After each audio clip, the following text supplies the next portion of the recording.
Broadcasting the information the mainstream media won't touch. This is The Richie Allen Show in association with DavidIke.com. Now, our next guest is a historian, an author, and a lecturer. Now, for decades, he's been researching the conspiratorial view of history, the idea that the major events of the past have been planned years in advance, maybe even centuries in advance, by a central conspiracy. He's written best-selling books on the subjects, many of them. We're going to tweet links to his website and where you can find these books. Books including The Unseen Hand and Masonry, Conspiracy Against Christianity. Terrific to welcome to the programme Ralph Epperson. Ralph, welcome to the show. How are you? Fine, Richie. Thank you very much. I'm here in Tucson, Arizona. It's a crummy, cloudy day with rain. That's not much fun. But anyway, I'm here. I'm ready to go. Good to have you on. And crummy and cloudy, but it's not always crummy and cloudy. It's a nice part of the world, Tucson, Arizona. Oh, have you ever been here? No, I'd love to. I've been to the east coast of the US, but I've always dreamed about doing the old Route 66, travelling to southern states, heading out towards Arizona and then Nevada. I'd love it. I'd love to be there, yeah. Evocative of all those great books, Norman Mailer, all these great authors, all the films, of course. Yeah, it looks great, Ralph. Maybe I'll come and visit you someday. Happy to have you. Just call me and let me know. Yeah, and that's true too. I'll hold you to that. Now, before we talk about how you got into writing about the things you've been writing about, our listeners are dying to know what you think about the inauguration this week, what you think about Donald Trump. Where does he fit into the grand scheme of things and the overall conspiracy? What do you make of Trump? Well, we'll start with that. I can't, even today, with only less than a week to go before he's inaugurated, I can't determine whether he's legitimate or not. We don't know. So let me say, I'll give you a little background. I first got involved with this battle of discussing and learning about the conspiratorial view of history back in the 1960s when I worked as a volunteer in the Goldwater campaign. I voted for Barry Goldwater, but later on, shortly thereafter, I started to discover that both political parties are controlled by the same people, and I was going to discuss that in a minute, if you wish. Of course. To prove it. So then I realized that I couldn't vote for a Democrat or Republican because it doesn't matter. It's like a wrestling match. The promoter decides which guy's going to win and which guy's going to lose in advance.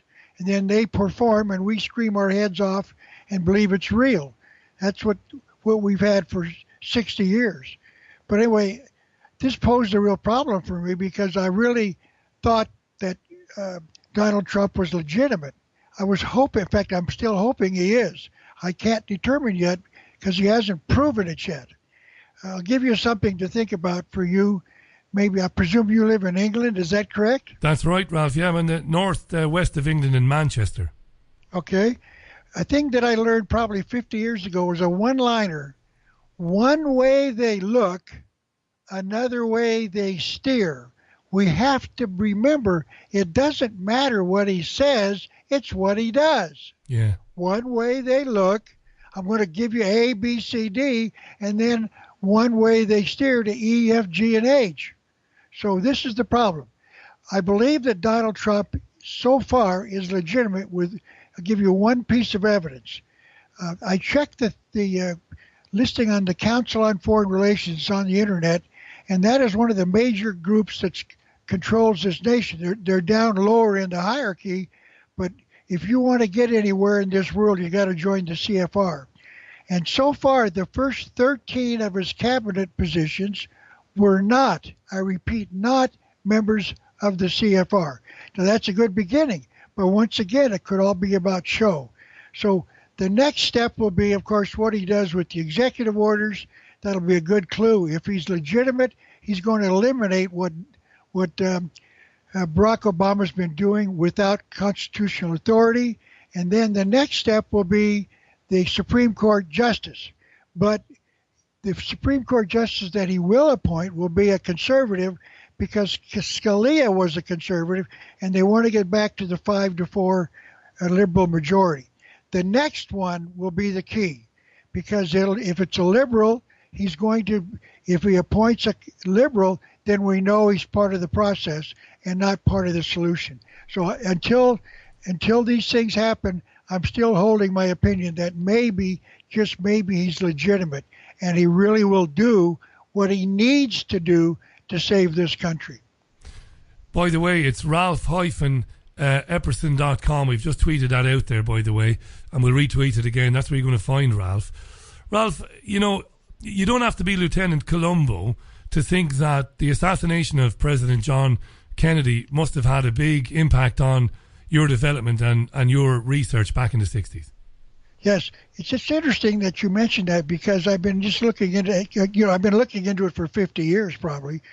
But let's point out, there's a quote that I had never heard before from him, and I've even actually got it quoted here, if you just give me a minute, because it boggles the mind, because I have never heard this until maybe a year ago. But he said it in 1961. John Kennedy, it's just one sentence. The very word secrecy is repugnant in a free and open society. And we are, as a people, inherently and historically opposed to secret societies, to secret oaths, and to secret proceedings. That quote would have changed my opinion of John Kennedy. Well, I'd have to do more, but at least start the process. Maybe he was legitimate as well. That's an amazing concession on his part, a confession, if you will. He actually said that. You can hear it yourself if you go to his website, his library, and you can read the words yourself. So if I had known that, it would have changed my opinion. I probably still would have voted for Goldwater because I had read some of his books and was believing in what he had to say. So I had a real problem with deciding to vote for him because he's, quote, a Republican. But he's not. He's anti-Republican. He's, I believe, a real patriot. But once again, one way they look, another way they steer. This is interesting stuff, Ralph. I'm loving this. By the way, you know, around about that time, of course, it wasn't, when Kennedy said that about secrecy, which is a brilliant quote, and I'm delighted you brought it up. I hadn't heard that quote for a long time. But it wasn't long after the outgoing president, Dwight D. Eisenhower, gave his famous military-industrial complex speech, which might be, you know, arguably one of the most, if not the most important speeches ever given by a president, because he basically laid it out, didn't he? This is what's going on. You know, the military-industrial complex is basically in the process of taking over the country. Well, if I may, can we discuss that? Because I have a differing opinion. Yes, of course. Go ahead. I'm fascinated, Ralph. Please, that's quite all right. Thank you very much. Let me ask you this, Richie. What role does the government play in the military-industrial complex? Now, I would have said, as a former commercial radio presenter and producer, I would have said the government's role is in giving out contracts to the companies. Well, yeah, but even then, that's part of they're in the process. Right. Let me say this, Richie. Please understand, I'm going to try to prove that statement that Eisenhower made is a bold-faced lie, and he knew it was a lie. Let me tell you how we know that. It's really a government industrial complex that uses the military to get to their goals. Let me prove that to you. You might remember that way back in the towards the middle or the end of the World War II, Eisenhower was Supreme Allied Commander, and he was in England, getting the army ready to attack and go through France to defeat the Germans. And President Franklin Roosevelt learned that he was having an affair with his chauffeur, a woman by the name of Kay Summersby. He learned about this and said if this ever got out into the media, this would be a disaster for his cause. And he ordered him to come back, Eisenhower, to come back to the United States and be seen with Mamie out in public, that everything's fine. And he was ordered to transfer Kay out of his unit. So he did that. He came back to the United States and then returned, of course, after he'd satisfied the media that he and his wife were okay. Secondly, General MacArthur wanted to bomb the bridges over the Yalu River in the Korean War when he was the Supreme Allied, or the equivalent of the leading general over there, and he was ordered by Truman not to do that, and he was going to do it anyway. Truman called him and ordered him to come to Hawaii. And when he got to Hawaii, Truman fired him.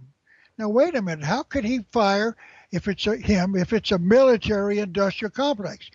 MacArthur would say, listen, stick it in your ear. We're in charge, not you. You obey my orders. I don't obey yours. But he didn't do that. He came back and was fired because it's a government industrial complex that uses the military. One more example. There's a bunch of work out on the career of General Smedley Butler. Yes. Smedley Butler was at the time this nation's probably most popular high-ranking general. And Smedley Butler was ordered constantly to go down to Latin America with his troops to bail out dictators or force them to make the payments back to the banks that had loaned these dictators in Latin America money, and they wouldn't pay back. So Smedley Butler said this is a misuse of his things and made it public. And, of course, he was ordered. He went. He could have said to the president, stick in your ear, I'm not going. But he went because the commander-in-chief of the military, and every general knows this, is the president of the United States. And just one more little incidental evidence of that. You'll notice, you probably see it on your television over there in England, you'll notice when Barack Obama walks back to the helicopter, the Marine, I presume it is, standing at the little walkway, the stairway, gives him a salute, and Barack Obama salutes him back. Yeah. Barack Obama's a civilian. No, he's commander-in-chief. He's the number one general. Generals salute Barack Obama. So keep it in mind. It's a military-industrial complex that uses the military to achieve their goals. You said, I don't want, there's so much to get into, there's so much to talk about in the next half an hour, 35 minutes, that I don't want to waste too much time nitpicking. But it was still, I mean, you said it was a bold-faced lie by Eisenhower, but it was still a powerful thing to say, though, because it at least gave people, it gave people clues, didn't it? Even if, and by the way, I agree with you. Of course, it's the commander-in-chief and the cabinet and those around him who make these decisions to go to war and bomb the hell out of, poor people in third world countries. But still, why did Eisenhower do that then? Okay, I'll tell you why. You might remember the McCarthy days of Senator Joseph McCarthy. I covered this all in The Unseen Hand. I got probably the best review of the McCarthy era is in my book, The Unseen Hand. I wrote in 1985. Let's go back. McCarthy learned that there was really a conspiracy, and he learned it from James Forrestal, who was there at the Yalta, Tehran, and Potsdam conferences to end World War II. And there he learned how our government built the Iron Curtain. They sat down and on paper with Stalin, decided which countries would be communist and which would not be communist, and Forrestal saw that as a problem and told Senator McCarthy that there were communists in our government. Now, as long as you look down into the Communist Party and the meetings of the Communist Party in the basement with the smoke, then you're hailed as a great American patriot. But he found McCarthy found the link between the communists and the government. That means Eisenhower. Eisenhower had communists surrounding him. And when he found that, Eisenhower, as you'll read in The Unseen Hand, sat down with the people that determined we had to get McCarthy. And to throw the people off of the trail between the conspiracy and the Communist Party, he came up with this military-industrial complex, which means we're supposed to be looking that way and not the real way. And that's what it was for, in my opinion. This is great, In other words, Ralph. he was throwing us off the scent, which is the government controls communism, and I was going to prove that today as well. Well, the book's The Unseen Hand. I've had a tweet from Mark Atwood who wants to thank you because the Unseen Hand, which was published in 1985, Mark says that was the book that got him on the road to researching what's going on. So that's a lovely tweet, that. We've got Ralph Epperson on the line as The New World Order, The Unseen Hand, amongst these books. We've tweeted his website where you can find it. It's exactly 21 minutes past the hour, lots to get into. Now, You know, because you've been doing this for years and years and years and years and years. Men and women, our friends, our neighbours, our family, Ralph, they shake their head in disbelief when people like you, and when I say people like me, I've not done the research you've done. I'm a reporter, but I've spoken to people like you for years, and I agree with much of what you have to say. So I would agree that, long planned by an international conspiracy, they shake their heads, don't they, Ralph? They can't get their heads around that. It doesn't compute with them. How could that be possible? How do you go about explaining that to people? Because this conspiracy is real and it's been active in this country since it was founded. This country was set up by the founding fathers to fail. And I'm now proving that as well. In fact, you can now go, there's 3 different radio interviews I've done, all on the internet, in which I discuss the evidence that our founding fathers gave Congress total unlimited power, which means they're operating with that even today in the United States. They have total unlimited power given to them by the founding fathers. How did they do that now? Not to interrupt you. And by the way, this is a live radio program with the biggest independent media audience in Europe, and you're here to explain that. How did the founding fathers, what decisions did they make in order to make the country fail, to give all that power to Congress, and whom were they acting on behalf of? Okay, let's take it step by step. Let's do the first how. Anyone can verify this, and it was done by your English Parliament in 1766. It's called the Declaratory Act. Declaratory, D-E-C-L-A-R-A-T-O-R-Y, Declaratory Act, which gave King George, as you will read with your own eyes, the power to bind the people and colonies of America with the power to legislate in all cases whatsoever. That means all. Words have meaning. We know what the word meant, just like you knew what the word meant. Your parliament knew all meant all. There's no limit to the power granted to King George in the Declaratory Act of 1766. We lived under that law for 10 years. In 1776, when we declared our independence, the reason we did was because of the Declaratory Act. And you will read in the Declaration of Independence that our founding fathers said that your king, because we in America were English subjects as well, he had the power to suspend our legislatures and declare his own legislators with the power to legislate in all cases whatsoever, which means our founding fathers knew precisely about the Declaratory Act. They used the same 4 words, in all cases whatsoever. There's no question. This was the reason we declared our independence.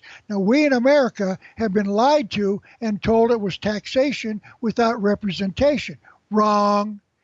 I've covered this way back in '85.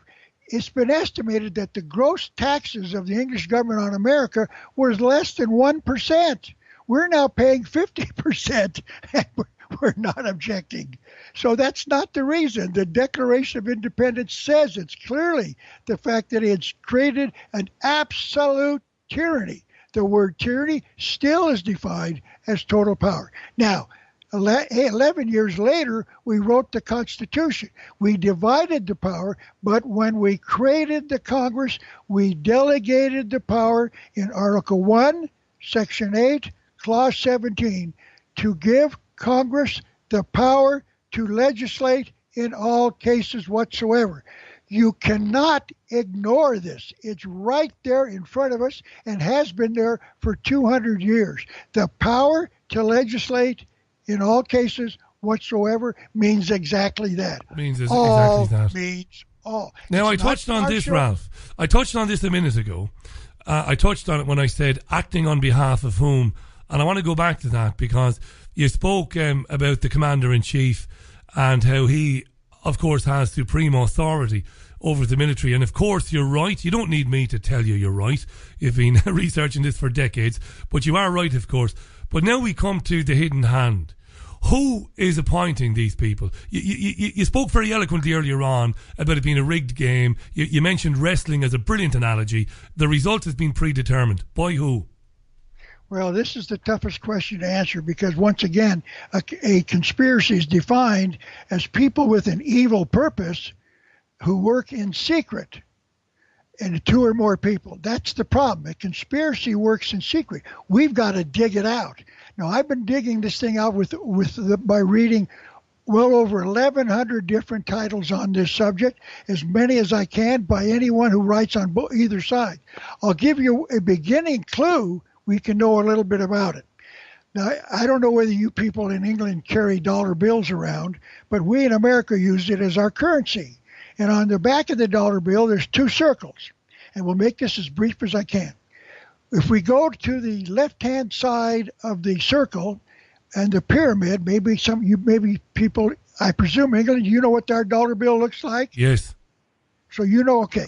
So Yeah. you know there's a pyramid, and then there's Latin words above it and below it. And they read Annuit Septis Novos Ordo Seclorum. Annuit means announcing or the announcement of. Septis is the Latin word for conception, meaning the birth of, announcing the birth of the Novos Ordo Seclorum. Novos, new, ordo, order, seclorum, world. Now, in my dictionary, and probably even in yours, there's a word called secular, which is defined as government with no God. That's what we got. The New World Order will be a government without God. Now, who gave us the New World Order? In that design was created in 1782, 5 years before we even created our own Constitution. So they were creating this nation to announce the birth of the New World Order. Now, let's take the next step. If you go to the other side, there's a eagle, and the eagle's kind of flat with its wings outspread, but above it is what they call a burst. And a burst contains, if you'll notice, it's hard to see because it's kind of small, but there's a 6-pointed star there made of 13 5-pointed stars. So if you draw the lines to make the 6-pointed star, ignoring the star in the center, you'll have a pyramid facing down and a pyramid facing up. And if you pick that up and lay it down on the other side of the seal, on top of it, you'll notice if you lay it down with the top line of the pyramid looking down, underneath, or be actually on top of the pyramid, and then the bottom line will be the bottom of the second pyramid pointing up. You'll notice that 5 of the 6 points point to letters.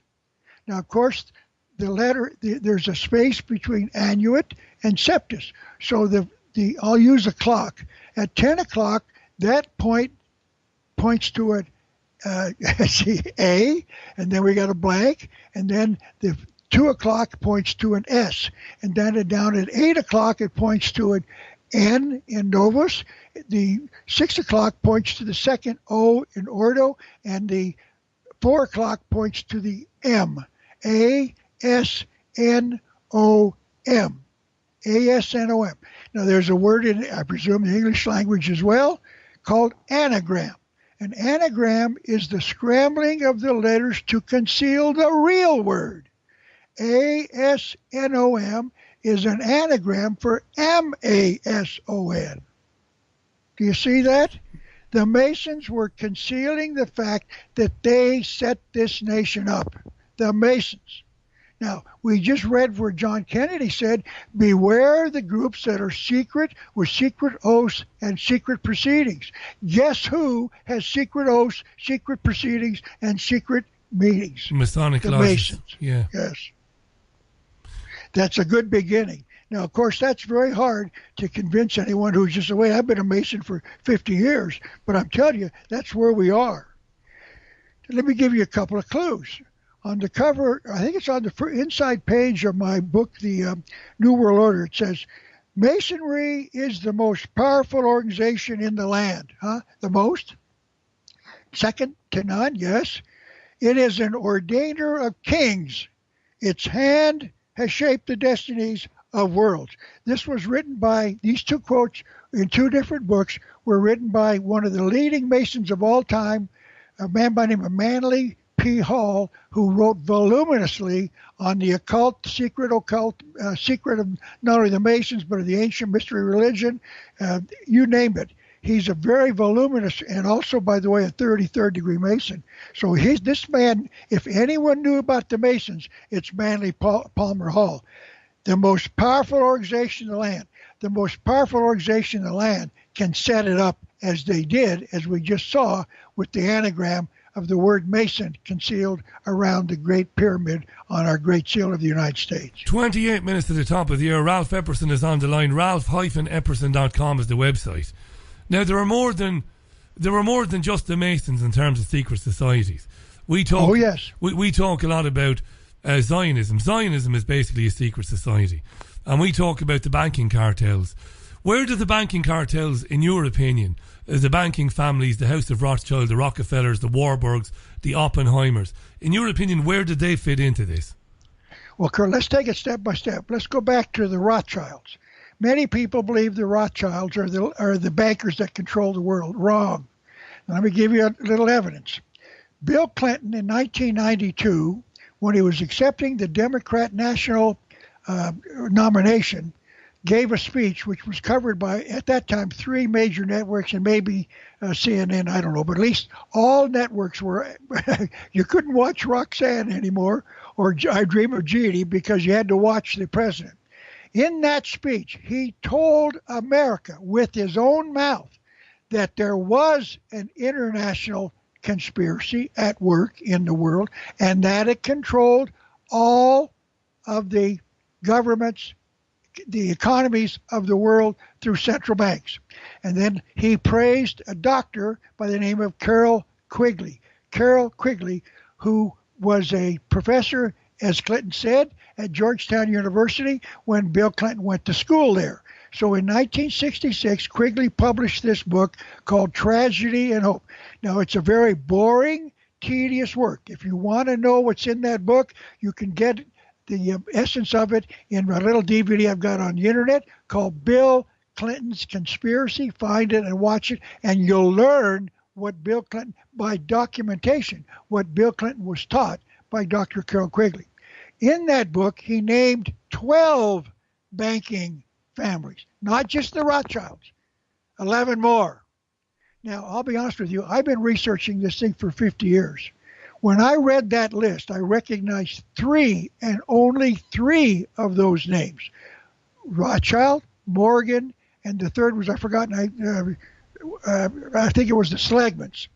Other than that, I've never heard of those other 9. They're buried. But Quigley found them because he claimed he'd been made privy to the papers of the conspiracy when he was working before he got his PhD at Harvard. So he wrote the book, the Tragedy and Hope, and admitted there were 12 banking families, and he claimed he found that material in their, quote, secret papers, unquote. Now, secondly, let me point out to you, this conspiracy that I've discovered is not just new. It's not 2,000 years old. It's 6,000 years old, which predates everything. And I want to, well, this opens up, and boy, this is going to, if I say this is going to need 4 hours to cover it. But this thing bears its foundation on a belief in Satan, Lucifer, the devil. He said it's impossible. I just said it takes 4 hours to cover that. But if you want to see it and read about it, it's in my second book called The New World Order. And if you want to read The Unseen Hand first, then read The New World Order. And I'm telling you, you'll learn about this worship of Satan, which is worldwide and 6,000 years old. There's no question it's real. Now, this is where... You see, I think this is absolutely brilliant, and I'm not patronising you. I think it's fantastic. I'm going to be the petulant younger man who's not researched as much as you, and I'm going to put a couple of points to you where I slightly disagree. You mentioned these banking families and Zionism. You see, I would ask you to tell me why today in 2017, we've just turned 2017, Jewish Americans make up, and by the way, I'm not David Duke here or any of these people. I'm not in any way, hateful of Jews. I'll explain myself. Jewish Americans make up less than 2% of the country. And from what I can understand, Ralph, most Jewish Americans are not Zionists, and they don't subscribe to or support the racist, horrible ideology of Zionism. Yet, throughout recent history, your country's administrations have been filled to the brim with what we would call Rothschild Zionists. And I would go a step further. If you look at the royal families of the world, the royal families of Europe, and anybody with a computer can have a look. These families, these banking families, these arch Zionists, interbreed and intermarry with the royal families of Europe, and that's going way back. So I would say that that's incredibly significant. In terms of the overall conspiracy. What do you think? Well, let's just examine that. I want to point out to you that I've read materials on the Zionist conspiracy repeatedly for 60 years, and I'm not convinced it is, and I'll tell you why. The Rothschilds are not Jews. Now, wait a minute. I agree. They're not Jews. I'll give you a good example. Let me give you a good example. Karl Marx, the father of communism in the 1840s or so, his father was born in a Jewish family of a Jewish mother and father. He was a member, I presume, of the synagogue locally, and his father was a civil servant. And his father decided that apparently, this is a presumption, I've never read this, but anyway, his father became a Christian. And I believe the reason he did so, this is a theory, was because he realized in those years that he couldn't get promoted because he was Jewish. So he said, I'm going to change and become a Christian. Well, Karl Marx read that information. He read the Bible. Karl Marx accepted Jesus as his Savior. Karl Marx actually was baptized into the Christian faith, but then he went to college. And when he went to college, I don't know where, he went to college, he admits in his own writings that he got involved with a satanic cult led by a priestess named Joanna Southcott, who claimed to be in touch with a demon named Shiloh. And that's when she taught Karl Marx that Christianity was wrong, there was no Jesus, and that the world that Christianity has created was chaos, and that we had to leave the world and change all that, and that he should become a communist. And that's when he wrote the manifesto and became a communist. But notice what he did. He went from being a Jew to a Christian to a Luciferian, a Satanist. Karl Marx was a Satanist. If you read about Adolf Hitler was a Satanist. He got involved with a group called the Thule, Thul, you pronounce it as you will, Thule Society, and you can read the writings in several of the books about Adolf Hitler, that he embraced what he learned in the Thule Society. And there was a man by name, I better be careful, I was going to name him, but I'm not sure at the moment, I can't remember his name. But he said that people will look at Adolf Hitler, but it is I who controls him. And that man was a Luciferian. So let's go back to the Rothschilds. Can I ask you a question? Can I ask a quick question on that? This is really good, Ralph. I don't want to be interrupting you. No, go ahead. You're absolutely right, of course, to say that the Zionists are not Jewish. Of course not. I would believe, and I do believe, that they were a secret society, and through that, they set up much of what you've already described. But I want to just make one point. I've come to learn over the last few years through reading several researchers and books and watching several presentations. It's incredible to me and brilliant to me that you talked about going back 6,000 years ago.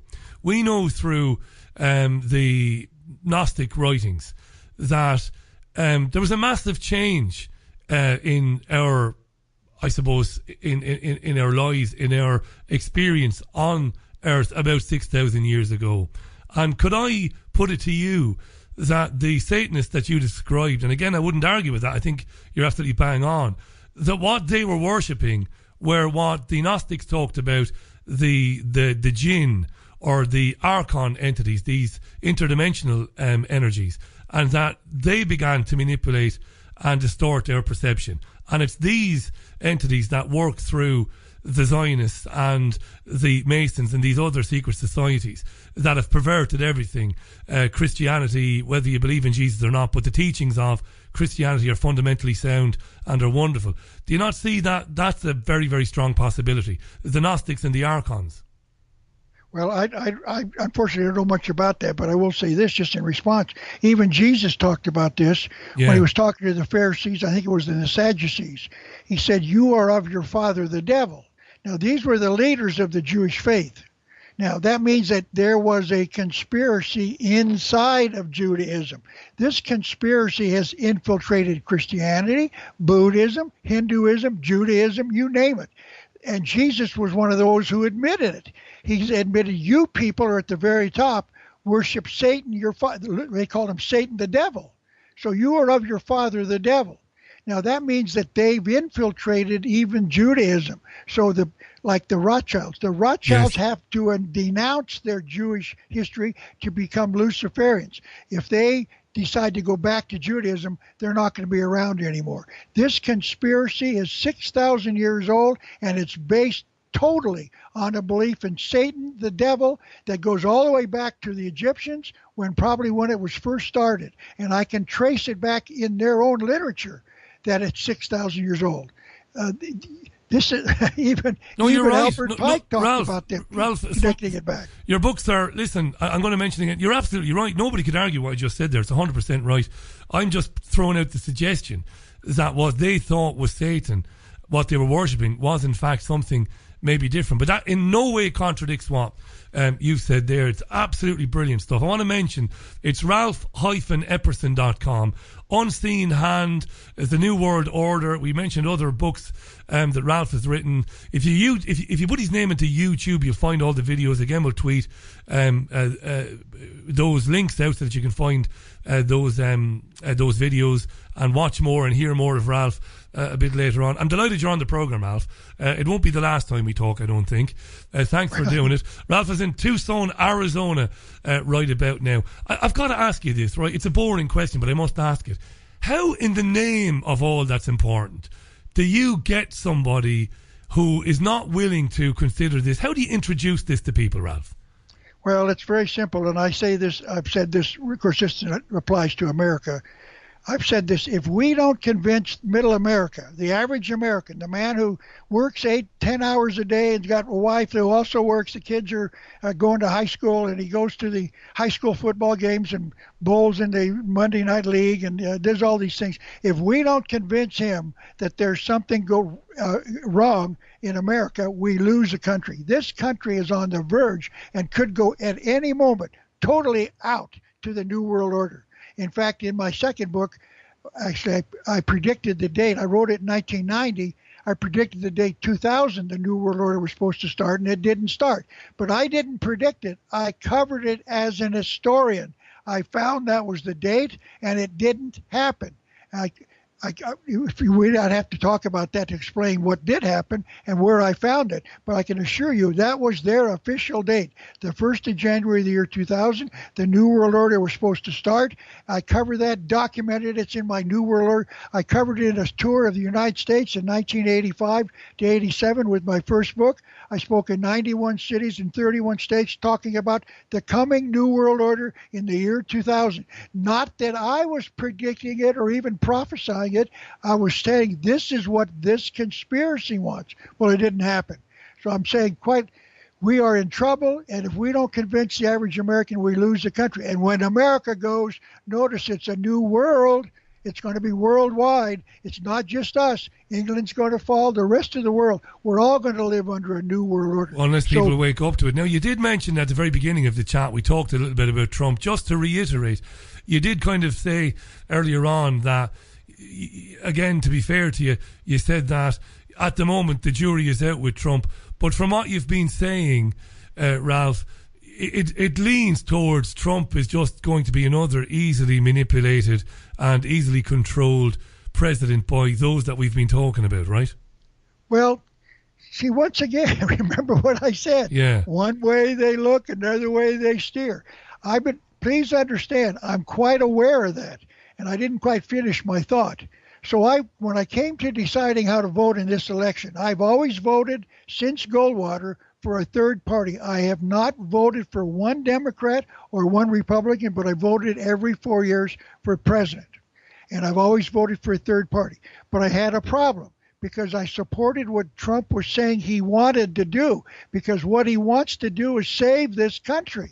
And of course, we know that the establishment in the Republican Party doesn't want him to do that. The media in this country doesn't want him to be elected. So he's up against all that. So once again, he's in a very precarious position. If he's legitimate, he's going to maybe save this country. Now, he's going to find opposition every time he turns around, even within his own party, meaning, and especially the Democrats. They're going to oppose everything this man does. So we, the people, have got to instruct our congressmen and senators, we want you to do what Trump wants to do to save this country. Now, whether or not he does remains to be seen. As I told you, I'm still open. I'm hedging my bet. I'm praying that he's right and we'll get a chance to do it, and that the people in this country will understand. Let me make one more comment. Something like 60% of the American people sense there's something wrong in America. And they're right. Something is wrong in America. So, Ralph, but they don't know why it's wrong. Well, see, this is brilliant my job now. To show them there's a conspiracy. And Gerald Salente was on the program in the first hour, and I put this question to him, and I'll put it to you, and we're going to run out of time in about 4 minutes. So it doesn't really matter if Trump turns out to be another, banking and big business controlled stooge, because ultimately you think that the lid has been lifted off now. People are horrified, they are hurt, they are disgusted by the media and everything else. And if they find out that they've been duped by Trump, they're not going to be disappointed and just return back to their homes and continue to take the crap, excuse my language. You think that this is a good thing, that there's something big coming, right? They're standing up, and even if they're misguided in supporting Trump, it doesn't matter, that the lid is off, basically, right? Yes, but once again, if Trump is controlled by the Congress and the media, what we're going to get is Hillary 2A. Yeah. So it doesn't really matter. As I said, both parties are controlled by the same people. That means that the people, even in the Republican Party, are controlled at the very top layers, and they worked very hard, and they're still working very hard to stop Trump. That's a clue that maybe the man's legitimate, but it could also be, as you pointed out, maybe the goal is for us, those of us who supported him are going to be very disappointed and get very angry, and maybe we'll go out in the streets and demand that this change. I don't know. That could that's one of the dangers of this whole thing, and I'm quite aware of it. I know that they tried to manipulate us to get out in the streets, anyone, either our side or the left, to control and cause riots and everything else, to demand change, and they might want to impose martial law. I don't know. I'm certainly aware of that. I'm praying, as I said, and I ask people on Facebook to pray that Donald Trump is legitimate, and it's time to let him do what he wants to do and encourage our senators and congressmen to go along with it. Ralph, will you do us a favour? Will we pick this up again in February, and will we do a longer segment? The programme lasts about 2 hours, so we could do 90 minutes or an hour 45.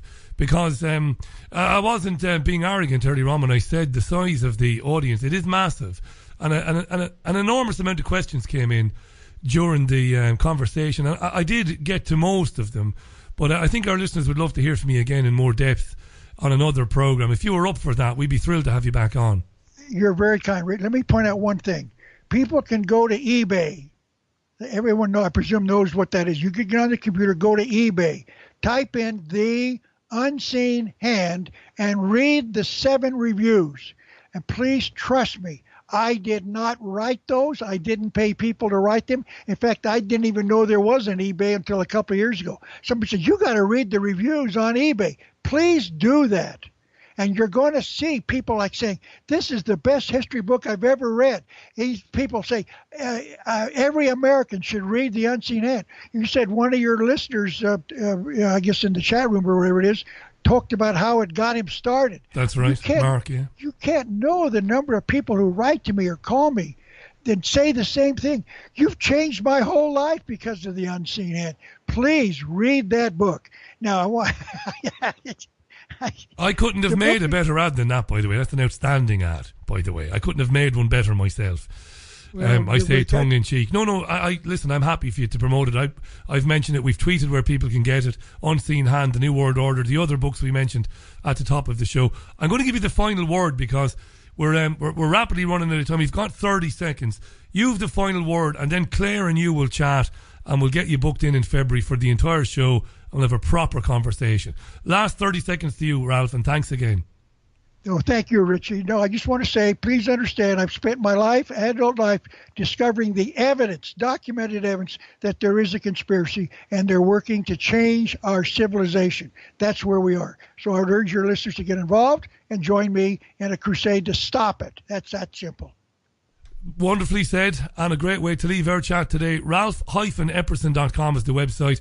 All good online retailers, including eBay, but all good online retailers do have Ralph's books. Check them out, and we will do this again in February. Ralph, enjoy the rest of your day there. I hope the clouds part there in Tucson, Arizona, and thanks so much for your time. I've really loved talking to you.